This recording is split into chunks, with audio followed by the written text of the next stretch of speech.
I mentioned there's a border crisis happening as well, especially over in Colombia. Let's go there now. Ellison Barber reporting. She's live along the border. Ellison? Hi, Shepard. Yeah, in the last 4 years, officials say 4 million Venezuelans have had to leave their country. Most of those refugees have come here to Colombia, at least 1 million of them. But every day there are Venezuelans who come into Colombia just for a little while. You can see many of them here. We are on the Simon Bolivar Bridge. This is a big crossway here. People come in here legally. They are able to come if they need to get food, also if they have medical needs and they need to get medicine. We've spoken to a number of people yesterday and today who make this trek monthly, some weekly, some every day. They say they have no choice because they have no food, no work, and no medicine. Listen to what one person told us yesterday. The money I earn from doing this won't be enough to live in another place that isn't Venezuela. We have to live in Venezuela without public services, without gas, without light, without water.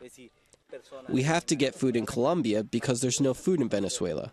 And we also have to face the Venezuelan National Guard, who always try to find an excuse to slow us down when we come to buy things. Spoken to, they say they support Maduro, but there are two different ways, Shepard, people come into this country. They come in here legally. They also cross through this back area. You can see, if my photographer can walk a little with me, you can see some people through the shrubberies, through the bushes. They come through this area that's known as Las Trocas. It's the trenches. We were here, we've been here the last 2 days. About an hour ago, we started to hear gunfire coming from that area. The trenches are controlled by a gang-like militia group that's called Los Colectivos. They are former prisoners, former police officers, military men who work in this illegal gang-like militia. We have been told by Colombians that they work on behalf of Maduro and often go out and use violence to suppress anti-government voices. They also charge Venezuelans a lot of money to illegally cross into Colombia. People who want to come, many of them, and stay here for good. Los Colectivos, according to the people here, they started shooting about an hour ago, and for 30 minutes it was nonstop gunfire. I'm going to stop talking for a minute and let you see and hear what we saw and heard about an hour ago.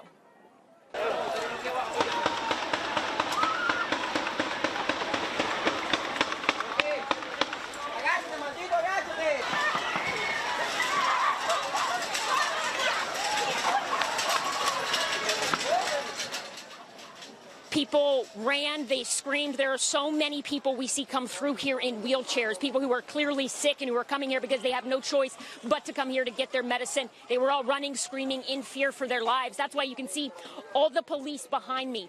This many police have not been here as long as we have been here, but they are here now because of that shooting. We have heard from some people here that some migrants down in the trenches in Las Trocas, that they were injured. Perhaps some people died. We have not been able to confirm that, but you see here it's a humanitarian crisis, and it's a crisis that people are willing to face danger as well because they need food, they need necessities so badly in Colombia.